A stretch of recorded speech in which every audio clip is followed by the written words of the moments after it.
অর্থমন্ত্রী নির্মলা সীতারামনের পেশ করা বাজেটের বিরোধিতায় সরব ডায়মন্ড হারবারের তৃণমূল সাংসদ অভিষেক বন্দ্যোপাধ্যায়। তার মতে জিরো ভ্যারেন্টির বাজেট হয়েছে এটি। জোট সঙ্গীদের ঘুষ দেওয়ার মানসিকতা থেকেই বাজেট তৈরি করা হয়েছে, দাবি অভিষেক বন্দ্যোপাধ্যায়ের। নিটের প্রশ্নফাঁস মামলায় ধৃতদের বয়ান খতিয়ে দেখে সোমবার কড়া পর্যবেক্ষণ সুপ্রিম কোর্টের। পরীক্ষার আগের দিন একেবারে স্ট্রং রুম থেকেই প্রশ্ন ফাঁস হয়েছে বলে এরকম নিশ্চিত সুপ্রিম কোর্টের প্রধান বিচারপতি DY চন্দ্রচূড়। নবনির্বাচিত বিধায়কদের শপথ গ্রহণ ঘিরে বিধানসভায় দাঁড়িয়ে রাজ্যপাল CV আনন্দ বোসকে তীব্র কটাক্ষ করলেন মুখ্যমন্ত্রী মমতা বন্দ্যোপাধ্যায়। জানিয়ে দিলেন, মন্ত্রীদের শপথ রাজভবনে হয়, বিধায়কদের শপথ সাধারণত বিধানসভায় হয়।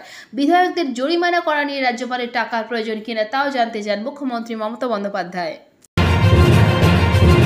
2024-এর বাজেট কেন্দ্রীয় বাজেট নয়, শুধুমাত্র অন্ধ্রপ্রদেশ এবং বিহারের বাজেট। এবারের বাজেট নিয়ে কেন্দ্রীয় সরকারের তীব্র সমালোচনা তৃণমূল কংগ্রেসের। দলের অফিসিয়াল এক্স হ্যান্ডেল থেকে একটি পোস্ট করা হয়েছে, তার মধ্যেই সম্ভবত বাজেট নিয়ে গোটা বক্তব্য বলে দিয়েছে তৃণমূল কংগ্রেস।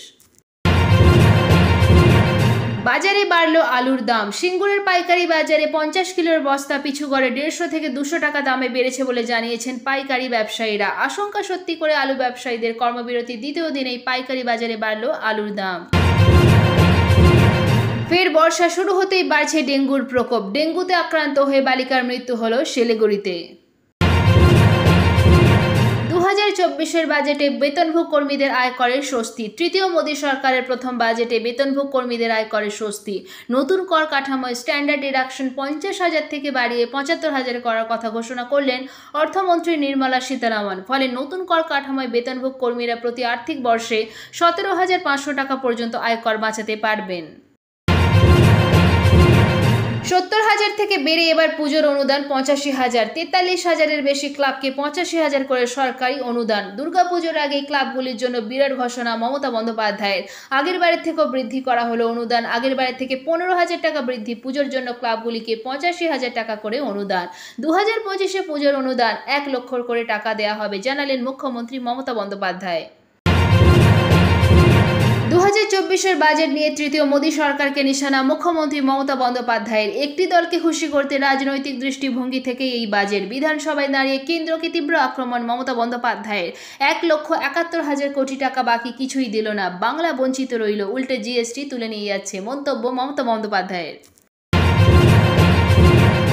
তৃতীয় মোদী সরকারের প্রথম পূর্ণাঙ্গ বাজেট পেশ করা হলো। টানা সপ্তমবার বাজেট পেশ করে নজির গড়েন কেন্দ্রীয় অর্থমন্ত্রী নির্মলা সীতারামন। সেই বাজেটে কলকাতা মেট্রোর জন্য বরাদ্দ 600 কোটি থেকে বেড়ে 906 কোটি টাকা হলো।